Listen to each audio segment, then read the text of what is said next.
ბადონ თამას თავდაპირველად დაკავშირებით, რომელიც ბოლო პერიოდში გარკვეული მიმართულებით თანხმდროში არ არის. ჩვენ გვახსოვს თქვენი განცხადებები და შემდეგ კახაკალაძის განცხადება გვახსოვს თქვენთან დაკავშირებით. ერთი ვიცით ასევე, რომ გოგი თოფაძე აპირებს პარლამენტიდან წასვლას, მას შემდეგ რაც ერთ-ერთ კანონპროექტზე დაასრულებს მუშაობას და მასაც გარკვეულ თემებზე აქვს განსხვავებული აზრი კოალიციისგან. თქვენ ხომ არ აპირებთ რაიმე ეს ამ მიმართულებით გადაწყვეტილების მიღებას ან კოალიციის პარტიებში, ან თავმჯდომარის პოსტის პარტიებში, ან ზოგადად საპარლამენტო უმრავლესობის დაწესებას პარტიებში? სიგეტოპობრივად წავიდე თუ ერთდროულად, ხო? ამას მეკითხები?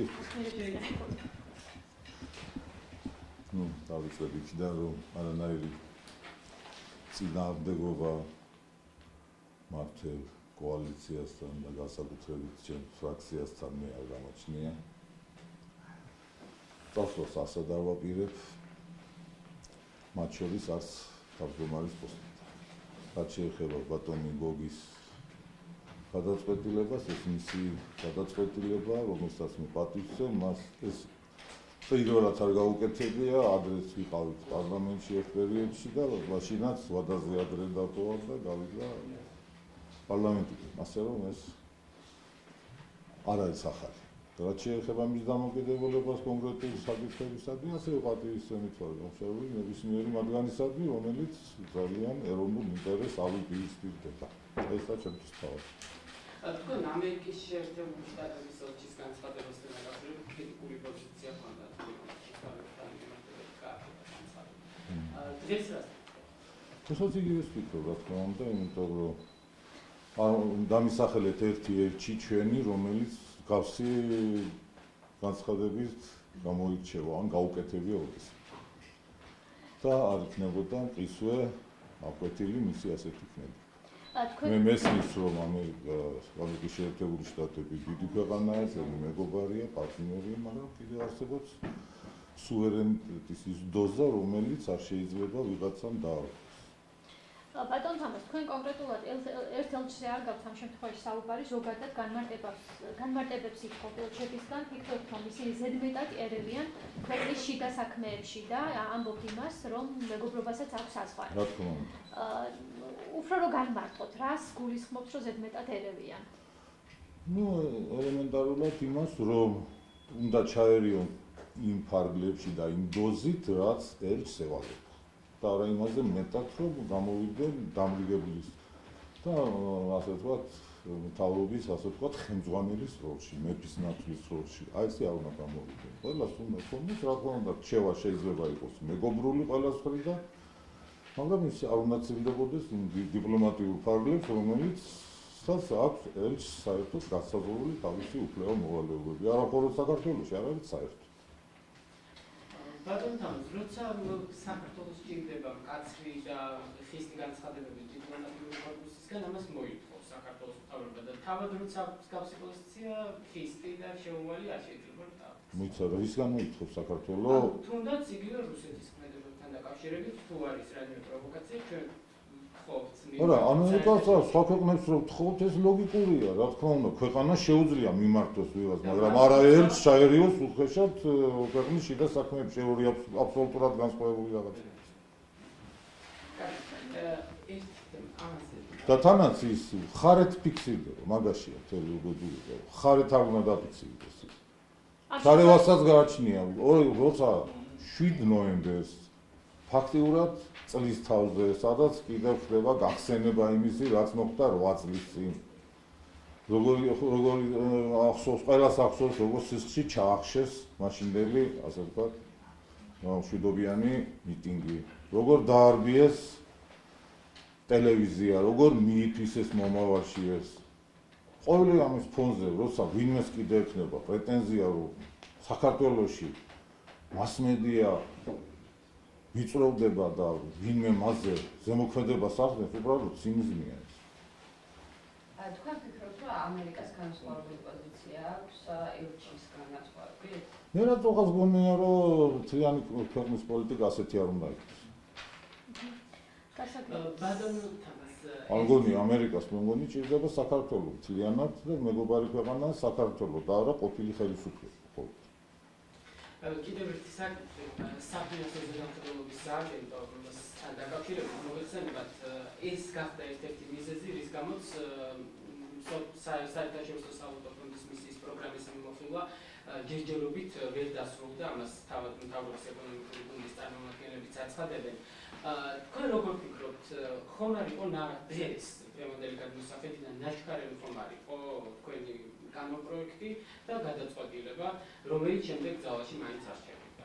მიმაჩნია, რომ არ იყო ნაშკარები, იმ პერიოდისთვის საკმაოდ სერიოზული მზადება იყო იმისათვის, რომ მომხდარიყო ლარის კურსის კიდევ უფრო მკვეთრი დევალვაცია, რომელიც გახდებოდა საფუძველი ხელვარებისა, რომელსაც დაემატებოდა სხვადასხვა მიმართულებით უკმაყოფილო ხალხის რაოდენობაც, მათ შორის მასმედიის მოტივით და შემდგომში ეს შეიძლება გამხდარიყო ხელისუფლების დამხობის საფუძველი. რაც მაშინ ეს არ გამოვიდა, ვერც გაზაფხულზე, ვერც შემდგომაზე.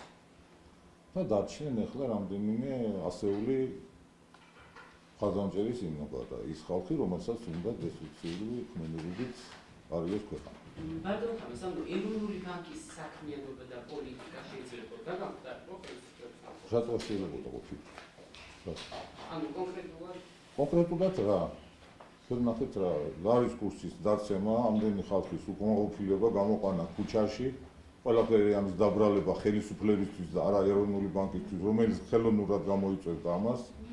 და შემდეგ ამ ხალხის მიმართვა ხელისუფლების დასამხობად. რა არ არის ეს გაუკვირდებოდა? თუ იმ ჩანაწერებში არ არის პროვოცირების წახეზება? თავად იგივე გიორგი კვირიკაშვილმა განაცხადა ერთხელ უკვე ღიად, რომ ეროვნული ბანკის როლი ლარის გაუყურების პროცესში არანაირია. ნუ ეს გიორგი კვირიკაშვილის პოზიცია. ბატონ თამას, როგორ ხედავთ ამ ზედამხედველობის თემას თქვენ ახლო პერსპექტივაში? ახლო პერსპექტივაში მიუხედავად იმისა, რომ მეც არ მომწონს უზენაესი უბრალოდ საკონსტიტუციო სასამართლოს გადაწყვეტილება, განსხვავებით ჩვენი ოპონენტებისგან, მე მაინც პატივცემ ამ გადაწყვეტილებას. მიუხედავად ისა, რომ მიმაჩნია, რომ ეს იყო პოლიტიკური გადაწყვეტილება. მაგრამ რაც გვაქვს სასამართლო ესაა და ჩვენ უნდა ვისაუბროთ პატივისცემის სასამართლოს გადაწყვეტილების და არ გავიდეთ ამ ჩარჩოებიდან. ასე რომ აქ გულთი უკვე ასე ვთქვათ საკონსტიტუციო სასამართლოს მოედანზეა, მას აქვს განსაზღვრული თავისი ვადები. გამოიყენებს ის თუ არ გამოიყენებს მაქსიმალურად ამ ვადებს ეს მე არ ვიცი, ყოველ შემთხვევაში არსებობს კიდევ რა თქმა უნდა სხვა ბერკეტები, არ მგონია რომ ვინმეს კიდე გაუჩნდეს ახლა ამის ზუნება რომ იმდენად გაშიფრულია უკვე ეს ყველაფერი რომ ვინმე ხელოვნურად დაიწყოს კიდე უფრო გაუფასურებელ არის.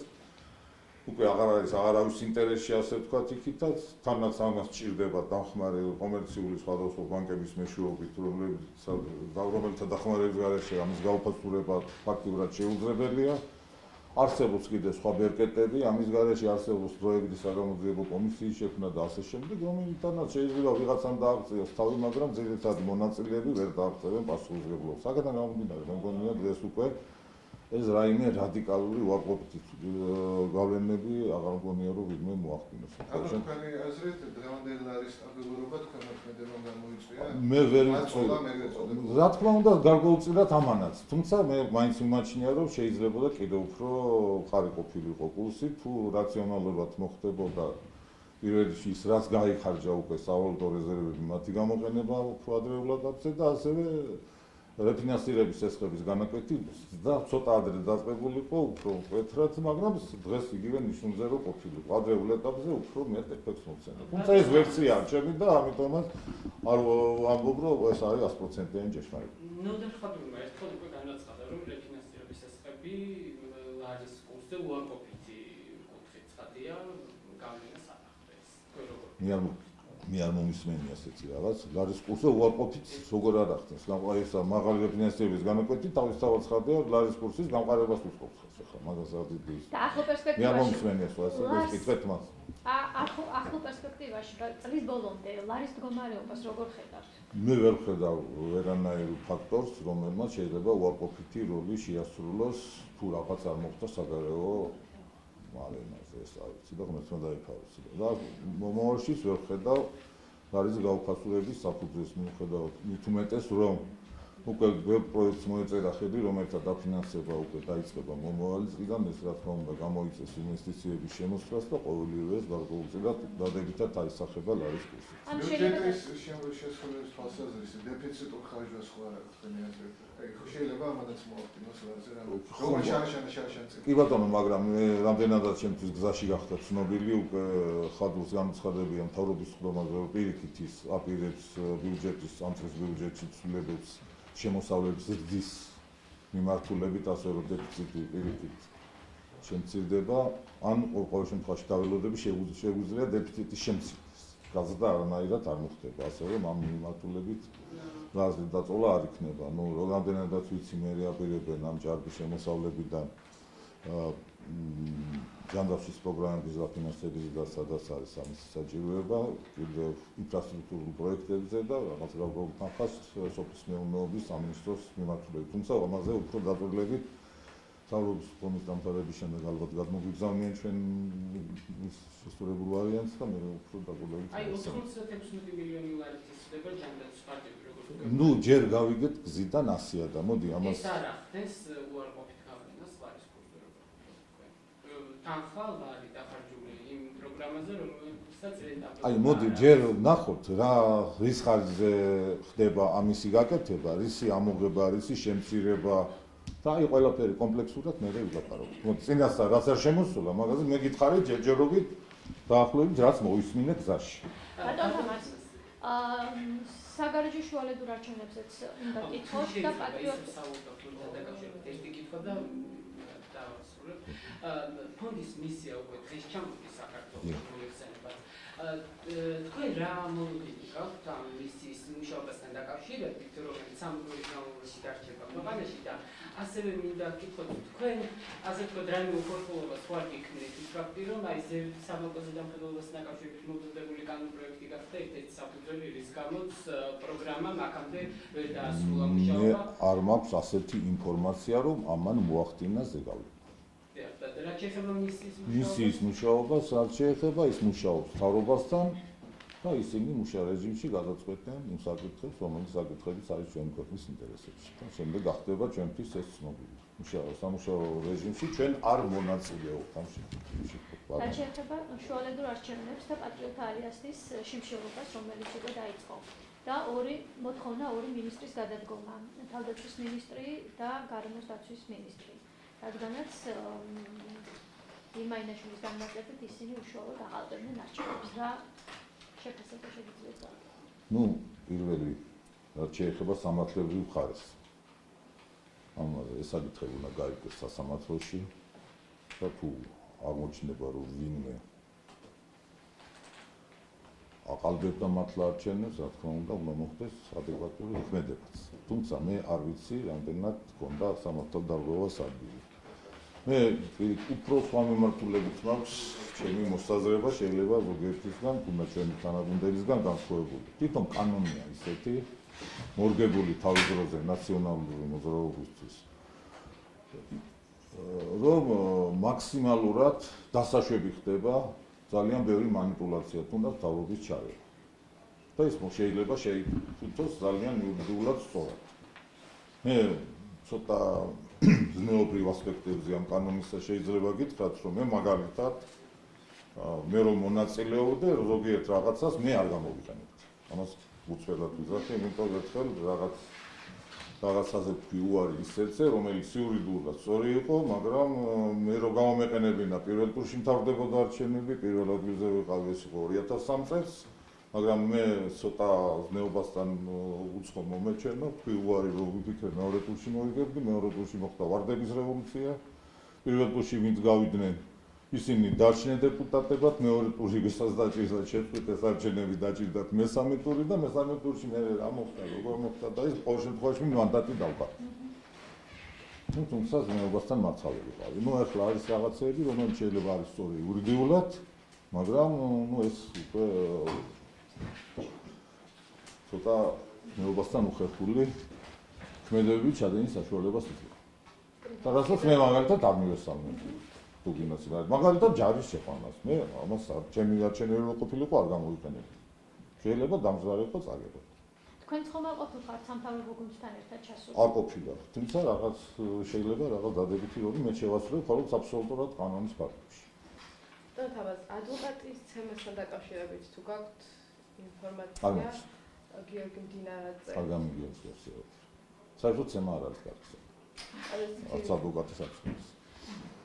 თუ რა თქმა უნდა ძალიან იუსტიციის უმაღლესი საბჭოს თომაზე ბატონ თამაზუხნალიძე არ გამოცხადდა. თან რა ფიქრობთ შეიძლება? არის თუ არ გამოცხადა არ ვიცი.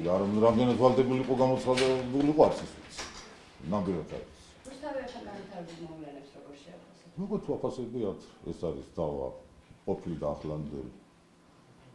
ასე ვთქვათ, მფლობელებს შორის, რომელიც უნდა გადაწყვეტს სამართლებრივი გზით, ზოგი გადაწყვეტილება მე არ მომწონს, ზოგი შეიძლება მომწონდეს უფრო მეტად, მაგრამ ამას არა გადამწყვეტი მნიშვნელობა კიდევ მეორე რომ ჩემი აზრით საკონსტიტუციო სასამართლოს გადაწყვეტილება ამ საკითხთან დაკავშირებით იყო პოლიტიზირებული ძალიან, არ მეჩვენება რომ თმელის გადაწყვეტილება იყო პოლიტიზირებული, მაგრამ ერთ საზა მეორე გადაწყვეტილებასაც პატივს სცემდა ყველა მათგანის გასაჩივრება უნდა მოხდეს თუ არსებობს კიდე სადმო სხვა ინსტანციაში და არა იქ ძალადობის გზით მოწოდებებით რომ ვიღაცის ასე შეშინებას აპირებს და ნუ იქ არ შემოუშვებს ვიღაცას და ასე შემდეგ. ახლა ეს არის ძალიან ბავშვი თამაში ახლა იქ თუ 2-3 კაცის ინტერესი ზიანდება ამითი ხელმძღვანელობა მყავს ხედველობაში, ამას არ უნდა გადაყვნენ ჟურნალისტები და აი თუ მოხდება მაშინ აი ჟურნალისტების წინააღმდეგ ძალადობა და მათი შევიწროება მფლობელების შეძლის შემთხვევაში.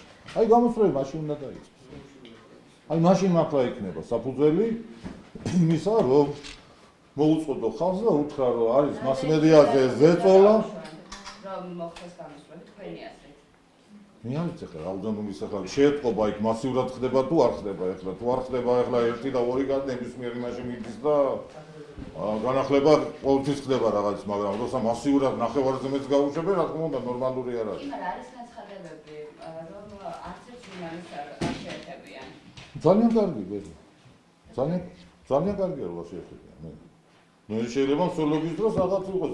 მე მგონია რომ თქვენ ამით პირიქით განთავისუფლდეთ. ეხლა ხართ ერთი პარტიის დიქტატის ქვეშ. მაშინ თუ არ იმას მოგაცილებს ვინმე და სხვას არ ჩაანაცვლებს, არ უნდა გერჩიოთ თქვენ ეს. თავია სხვა არ ჩაანაცვლებს მისმაგილად. აი მაშინ იქნება უკვე ამაზე ეს პოლიტიკური გადაწყვეტილება. ამით ჩემი აზრით ხდება დეპოლიტიზირება, არა პოლიტიზირება, არამედ დეპოლიტიზირება. და თავად შეიძლება ამ ადვოკატთან დაკავშირებით ინფორმაციას გიორგი მდინარაძე დაინიშნა არასრულწლოვანი სავალდებულო წესის დასწავლა და როდესაც განყოფილებაში მივიდა გაუსწორდნენ მას ფიზიკურად სამართალდამცავები. ამასთან დაკავშირებით შეგვიძლიათ რამე კომენტარი? არ გამიგია, თქვენგან გავიგეთ, თქვენ ჯერმე და მე გვგობ ნებისმიერ ძალადობას. ბატონო თამას, ერთი შეკითხვა მაქვს ის რომ საბანკოზე დამხედველოს საფინანსო თებერვალში გაზდეს გადაგიდეს უპირობოსილებასთან იქნება მცდელობა ის გამოვიდეს და პარლამენტს დაექვემდებაროს და მთავრობას საბანკო საფინანსო ზემოქმედების სამსახური თუ უკვე იცვლება საკმარისი არა რა თქმა უნდა არის და მაგრამ ეხლა დაველოდოთ მოდი გადაწყვეტილებას თვითონ სასამართლოსი და ამის შემდეგ გავაკეთოთ და მე ეხლა ჯერ არ ვიცი გადაწყვეტილებას სასამართლოსი ძნელია რა მის პროგნოზირება აი თქვენი პირადი აზრი არა პირადი აზრი ეს მაინც საჭიროა ეხლა რამდენადაც ჯერ კიდევ არის პოლიტიზირებული საბჭო ეროვნული ბანკის საბჭო და აქედან გამომდინარე რა და მეხამრიდის როლი შეიძლება შეასრულოს უფრო შერეულმა მართვამ ზედამხედველობამ რათა არ მოხდეს რომელიმე პოლიტიკური ძალის მიერ ბანკის გამოყენებით ხელობა ეროვნული ბანკის აი ეს არის ჩემი თორე ეხლა ამი ახირება კი არა რომ აი გამაის რაღაც მიგულები მეორე მაშინ ზედამხედველობის საბჭოში მონაწილეობდა ეროვნული ბანკის პრეზიდენტის და ერთი ვიცე-პრეზიდენტი ასე რომ იქ შერეული მოდელი ზედამხედველობის როცა ახლანდელი მოდელი იძლევა საშუალებას მხოლოდ ერთი კაცის მებასურვზე იყოს დამოკიდებული ეს ახლანდელი პრეზიდენტი იქნება თუ ხვალ სხვა ნებისმიერ შეიძლება მხოლოდ თუ მას იქნება ყველაფერი დამყარებული შეიძლება გახდეს ამ სუბიექტური გადაწყვეტილებების მიღება ამას ეს პოლიტიკური ნიშნით იქნება თუ მეტი ძალაუფლებიდან გამომდინარე ამას შედეგისთვის დიდი მნიშვნელობა არ აქვს ბატონო თამას ერთ არაპოლიტიკურ თემასთან დაკავშირებით უნდა გითხოთ რომელიც ბოლო დღეებია სოციალურ ქსელში აქტიური განხილვის საგანია ეს არის სავაჭრო სამოწეულო პალატის წარმომადგენელ ბიზნესმენ ფადიასისა და თქვენ შორის რაღაც ერთგვარი შელაპარაკება თუ მე ერთი ფრაზა ვთქვი, მეტი არა. მანაც ერთი ფრაზა თქვა და რა პატარა კომენტარი რო გააკეთოთ მის რეპლიკასთან დაკავშირებით. უბრალოდ ის არის როცა სხვა ქვეყნის მოქალაქე ასე უხეშად ერევა, ესეც არის გაგრძელება იმისა, რომ ზოგიერთ გათამამებულებს იმითი, რომ საქართველოს ფაქტიურად სადღაც მიაჩნიათ მეათეხარისხოვან ქვეყნად, იქამდე თავხედდებიან ვარკლებით გამდიდრებული ბიზნესმენები, რომელიც წინა ხელისუფლების დროს წინა ხელისუფლების მიერ იყვნენ წახალისებული როგორც ბიზნესში, ისე სხვა მხრივაც აძლევენ თავს უფლებას გააკეთონ ასეთი განცხადებები და შეურაცხყოფა მიაყენონ პარლამენტის წევრებს. გამისახელეთ რომელიმე ქვეყანა, სადაც ვინმე ქართველი ბიზნესმენი ასეთ ამის უფლებას მისცემდა თავის თავს. ბატონ თამაზ, და იმას ის დარჩებოდა დაურჩეთ. თქვენი ერთი სიტყვა რითი იყო გამოწვეული? მიზეზი რა იყო იმ თქვენი ერთი სიტყვის, რაც წეღან ახსენეთ? რა თქვა, რა დაწერა იმ ჩემს. და რაც დაწერა ბატონ თამაზ თქვენ ერთგვარ ზეწოლას დაუკავშირებთ და რას უკავშირდებოდა ეს პირადად თქვენი თამაზ მეჭეულის შეურაცხყოფა? თქვენ ხო პირადი რამე ესეთი ურთიერთობა და რას უკავშირებთ? არ ვიცი, არც რაიმე პიროვნული რაღაც გქონია, ჩემი კონკურენტი არცად არ ყოფილა. და ჩარევა რაში იყო მაშინ ის მომხრიდან? შეურაცხყოფა მომაგენა ეს მეტია. არა, პოლიტიკურ ცხოვრებაში ჩარევა ქვეყნში. ნუ ფაქტიურად ჩათვალა, რომ მე ვარ იმ გუნდის მოწინააღმდეგე, რომელსაც ის აფანატებს და რომელიც პაროლობითაც გამოირჩეოდა ის. ეს იყო რა, უკვე თავს მისცა უფლება, რომ მე დამსაჯე თავის თვით შეურაცხყოფა მომაგენა. ბატონ თამაზ, ფრიდენ ჰაუსის ვიცე-პრეზიდენტი საქართველოს თავებას მოუწოდებს მედიაში აღარ ჩაერიოს სასამართლოს გადაწყვეტილება ძის უფროსა ქვეყნის დემოკრატიასა და ასევე თავრებისადმი კრიტიკულად განწყობილი მოსაზრებების ცენზურის მსვლელობად აღიქვამს.